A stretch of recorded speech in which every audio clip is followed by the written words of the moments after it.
नमस्कार, मैं डॉक्टर प्रतीक Chirde, urologist, andrologist और किडनी ट्रांसप्लांट सर्जन तरीके अमरावती में रेडिएंट सुपर स्पेशलिटी हॉस्पिटल और डॉक्टर हेडगेवार हॉस्पिटल में सेवा दे रहा हूँ। आज हम बात करने वाले हैं बीपीएच के बारे में। बीपीएच मतलब बेनाइन प्रोस्टेटिक हाइपरप्लेजिया। प्रोस्टेट ग्रंथि की वृद्धि होना मतलब बीपीएच होता है। प्रोस्टेट ग्रंथि एक पुरुषों में पाई जाने वाली ग्रंथि होती है जो पेशाब के थैली के मीन्स यूरिनरी ब्लैडर के नीचे होती है। ये छोटे 15 ग्राम के साइज की होती है जो उम्र के हिसाब से आफ्टर 45 ईयर्स ऑफ एज बढ़ती है। ये सिर्फ पुरुषों में पाई जाती है। तो ये इस प्रोस्टेट ग्रंथि की जो वृद्धि है, सौम्य वृद्धि जो कैंसर नहीं होती है, उसको बीपीएच कहते हैं। Who all are at a greater risk of developing benign prostatic hyperplasia. वैसे तो उम्र के हिसाब से हार्मोनल चेंजेस की वजह से पुरुषों में पाया जाता है। आफ्टर 45 ईयर्स ऑफ एज जो हार्मोनल चेंजेस आते हैं उसकी वजह से प्रोस्टेट के कोशिका सेल्स की हाइपरप्लेजिया होता है, उसको बीपीएच कहते हैं। वैसे कुछ मरीजें होते हैं जिनमें बीपीएच होने के चांसेस ज्यादा होते हैं, जैसे ओबेस पेशेंट्स जो मोटापे के शिकार होते हैं, मेटाबॉलिक सिंड्रोम जिनमें होता है, या फिर पेशेंट्स जिनको कार्डियक डिसीज होता है। ऐसे पेशेंट्स में बीपीएच के चांसेस बढ़ जाते हैं। स्मोकर्स में बीपीएच ज्यादा पाया जाता है। कुछ मेडिसिन होते हैं जिसकी वजह से बीपीएच होता है। और सबसे इम्पोर्टेंट जेनेटिक फैक्टर, जिनके फादर में या ग्रैंडफादर में बीपीएच के सिम्टम्स होते हैं, उनको भी बीपीएच होने के चांसेस ज्यादा होते हैं।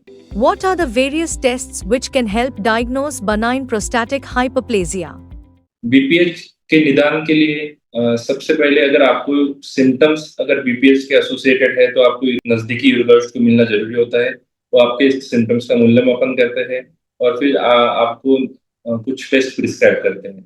सबसे पहले वो आपका क्लिनिकल एग्जामिनेशन करेंगे। क्लिनिकल एग्जामिनेशन मतलब आपके बॉडी की तपास, जिसमें पेट की तपास आती है, हर्नियल साइट्स की तपास आती है, एक्सटर्नल जेनाइटल्स मींस लिंग की तपास आती है, और सबसे इम्पोर्टेंट जो होता है वो डिजिटल रेक्टल एग्जामिनेशन मतलब उंगली से प्रोस्टेट ग्रंथि की तपास होती है संडास के रास्ते के जरिए।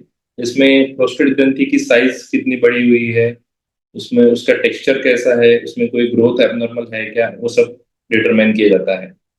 साथ ही में आपके यूरोलॉजिस्ट आपको कुछ ब्लड टेस्ट प्रिस्क्राइब करेंगे, routine blood test, CBC kidney function test and serum PSA. Serum PSA ये प्रोस्टेट के कैंसर का मार्कर होता है। और अगर आपको ऑब्स्ट्रक्टिव सिम्टम्स मींस पेशाब में रुकावट के सिम्टम्स ज्यादा है तो यूरोफ्लोमेट्री नाम की टेस्ट भी प्रिस्क्राइब की जाएगी। साथ ही में एक सोनोग्राफी करना जरूरी होता है जिससे आपकी किडनी का स्टेटस और आपके पेशाब मींस यूरिनरी सिस्टम का स्टेटस डिटरमाइन करने के लिए हेल्प होती है। साथ ही में प्रोस्टेट की साइज भी अपने को सोनोग्राफी पे पता चलती है। इन सब टेस्ट और सिम्टम्स के बाद में आप बीपीएच का डायग्नोसिस में अपने को हेल्प होता है। Is there any association of benign prostatic hyperplasia and prostate cancer? BPH मतलब प्रोस्टेट की सौम्य ग्रोथ और प्रोस्टेट कैंसर मतलब कैंसरस ग्रोथ ऑफ प्रोस्टेट। इनमें कोई एसोसिएशन नहीं होता है। ये मिथ है कि जिसमें प्रोस्टेट की ग्रंथि बढ़ जाती है उसमें प्रोस्टेट के कैंसर के चांसेस बढ़ जाते हैं, लेकिन ऐसा बिल्कुल नहीं है। बीपीएच एक अलग बीमारी है, प्रोस्टेट कैंसर एक अलग बीमारी है, लेकिन दोनों के सिम्टम्स जो होते हैं वो सरीके हो सकते हैं। इसलिए आपके यूरोलॉजिस्ट के पास में जाके इन दोनों में डिफरेंशिएशन करना जरूरी होता है। बीपीएच और प्रोस्टेट कैंसर में वैसे देखा जाए तो कोई एसोसिएशन नहीं है। What are the treatment options available for patients with benign prostatic hyperplasia? BPH के पेशेंट का एक बार निदान होने के बाद में उनको यूरोलॉजिस्ट के हिसाब से उनको कैटेगराइज करते हैं mild, moderate and severe symptoms में। माइल्ड सिम्टम्स जिनको होते हैं उनको लाइफस्टाइल मॉडिफिकेशन की सलाह दी जाती है। मॉडरेट टू सीवियर सिम्टम्स जिनको होते हैं उनको मेडिकल थेरेपी दी जाती है, और जिनको मेडिकल थेरेपी से आराम नहीं होता है उनको सर्जिकल इंटरवेंशन के लिए प्लान किया जाता है। लाइफस्टाइल मॉडिफिकेशन में आपके दिन ब दिन जीवन में जो तौर तरीके हैं, पानी पीने के तरीके, उसका डिस्ट्रीब्यूशन, उसका अमाउंट जो होते हैं वो उनके बारे में सलाह दी जाती है। आपको टाइमली अवॉइड करने के लिए बोलते हैं। कुछ डाइटरी रेस्ट्रिक्शंस दिए जाते हैं, एक्सरसाइज, हेल्थ, न्यूट्रिशन, ये सब चीजें लाइफस्टाइल मॉडिफिकेशन में आती है। साथ ही एडिक्शंस को अवॉइड करना भी उसमें सलाह दी जाती है। माइल्ड सिम्टम्स जिनको होते हैं उनको लाइफस्टाइल मॉडिफिकेशन से ही आराम हो जाता है, और मॉडरेट टू सीवियर सिम्टम्स जिनको होते हैं उनको मेडिकल थेरेपी प्रिस्क्राइब की जाती है। मेडिकल थेरेपी 2-3 प्रकार की होती है, जिनमें सबसे इंपॉर्टेंट जो होते हैं अल्फा ब्लॉकर्स। वो प्रोस्टेट में जो स्मूथ मसल्स होते हैं, स्नायु होते हैं, उनको रिलैक्स करते हैं और पेशाब अच्छे से खाली करने में मदद करते हैं। दूसरे तरीके जो होते हैं फॉस्फोडाइएस्टरेज इनहिबिटर, उसकी वजह से प्रोस्टेट की साइज धीरे धीरे कम होती है। ये दोनों ट्रीटमेंट 6 to 8 मंथ्स एटलीस्ट लेने होते हैं। उसके बाद में कंटिन्यू करना है नहीं करना है आपके सिम्टम्स पर डिपेंड होता है। और जिनको आराम नहीं होता है, दिन ब दिन जीवन में उनको प्रॉब्लम जाता है यूरिन के कंप्लेंट्स की वजह से, despite of taking medical treatment, उनको फिर सर्जिकल इंटरवेंशन के लिए हम एडवाइस करते हैं।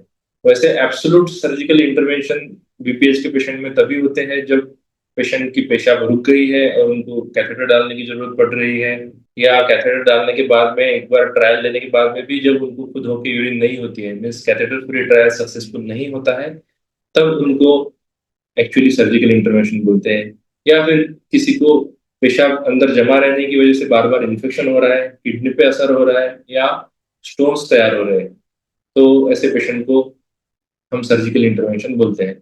सर्जिकल इंटरवेंशन, अब minimally invasive surgical intervention available है, जिसको हम TUR भी बोलते हैं, transurethral resection of the prostate, जिसमें पेशाब के रास्ते के जरिए प्रोस्टेट की ग्रंथि को धीरे धीरे कट करके निकाला जाता है। बहुत ही मिनिमली इन्वेसिव इंटरवेंशन रहता है, और अभी सभी जगह पे इंटरवेंशन अवेलेबल है। जिन प्रोस्टेट की साइज ज्यादा बड़ी होती है, 75 to 100 ग्राम से बड़ी होती है, उनमें लेजर का ऑप्शन दिया जाता है। लेजर सर्जरी या फिर open surgery more than 75 to 100 gram prostate के लिए किया जाता है।